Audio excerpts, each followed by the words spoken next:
Director K Bhagyaraj அவர்கள் தமிழ் சினிமாவில் இயக்கிய முதல் 10 திரைப்படங்களோட பட்டியலை தான் நாம் இன்றைக்கி இந்த ஒரு வீடியோக்குள்ளே பார்க்க போகிறோம். இது வரைக்கும் நம்ம தமிழ் மூச்சு சேனலை சப்ஸ்கிரைப் பண்ணிவிடுங்க, கூட பெல் ஐக்கானை கிளிக் பண்ணிவிடுங்க. வாங்க வீடியோக்குள்ளே போகலாம். டைரக்டர் கே பாக்யராஜ் அவர்கள் இயக்கிய முதல் திரைப்படம் சுவர் இல்லாத சித்திரங்கள். இத்திரைப்படம் 1979ஆம் ஆண்டு வெளியானது. சுவர் இல்லாத சித்திரங்கள் திரைப்படத்தில் சுதாகர், பாக்யராஜ், சுமதி ஆகியோர் லீட் ரோல் பண்ணியிருந்தாங்க. இத்திரைப்படத்திற்கு கங்கை அமரன் அவர்கள் இசையமைத்திருந்தார். டைரக்டர் கே பாக்யராஜ் அவர்கள் இயக்கிய இரண்டாவது திரைப்படம் ஒரு கை ஓசை.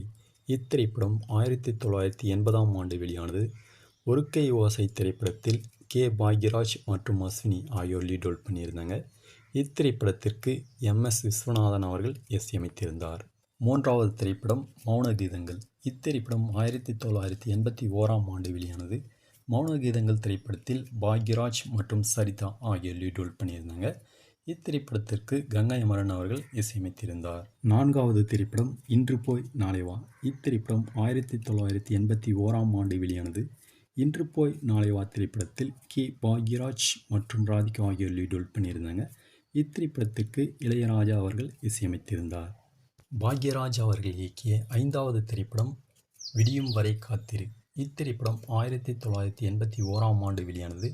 விடியும் வரை காத்திரு திரைப்படத்தில் பாக்யராஜ் மற்றும் சத்யகலா ஆகியோர் லீட் ரோல் பண்ணியிருந்தாங்க. இத்திரைப்படத்திற்கு இளையராஜா அவர்கள் இசையமைத்திருந்தார். ஆறாவது திரைப்படம் அந்த 7 நாட்கள். இத்திரைப்படம் 1981ஆம் ஆண்டு வெளியானது. அந்த 7 நாட்கள் திரைப்படத்தில் பாக்யராஜ், ராஜேஷ் மற்றும் அம்பிகா ஆகியோர் லீட் ரோல் பண்ணியிருந்தாங்க. இத்திரைப்படத்திற்கு MS விஸ்வநாதன் அவர்கள் இசையமைத்திருந்தார். ஏழாவது திரைப்படம் தூறல் நின்று போச்சு. இத்திரைப்படம் 1982ஆம் ஆண்டு வெளியானது. தூறல் நின்று போச்சு திரைப்படத்தில் பாக்யராஜ், MN நம்பியார் மற்றும் சுலக்ஷனா ஆகியோர் லீட் ரோல் பண்ணியிருந்தாங்க. இத்திரைப்படத்திற்கு இளையராஜா அவர்கள் இசையமைத்திருந்தார்.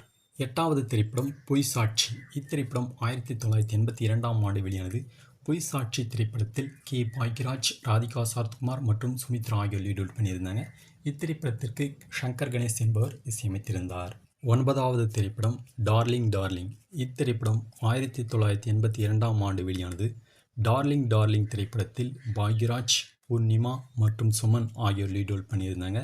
இத்திரைப்படத்திற்கு சங்கர் கணேஷ் என்பவர் இசையமைத்திருந்தார். டைரக்டர் கே பாக்யராஜ் அவர்கள் இயக்கிய 10வது திரைப்படம் முந்தானை முடிச்சு. இத்திரைப்படம் 1983ஆம் ஆண்டு வெளியானது. முந்தானை முடிச்சு திரைப்படத்தில் கே பாக்யராஜ் மற்றும் ஊர்வசி ஆகியோர் லீட் ரோல் பண்ணியிருந்தாங்க. இத்திரைப்படத்திற்கு இளையராஜா அவர்கள் இசையமைத்திருந்தார். முந்தானை முடிச்சு திரைப்படம் ரசிகர்கள் மத்தியில் நல்ல வரவேற்பை பெற்றது.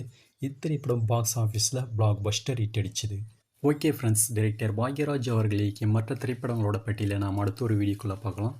இந்த வீடியோ உங்களுக்கு பிடிச்சிருந்தால் லைக் பண்ணுங்கள், ஷேர் பண்ணுங்கள். மேலும் இது போன்ற பல சுவாரஸ்யமான சினிமா அப்டேட் தெரிஞ்சுக்க மறக்காமல் நம்ம தமிழ் மூச்சு சேனலை சப்ஸ்கிரைப் பண்ணுங்கள். Thank you so much.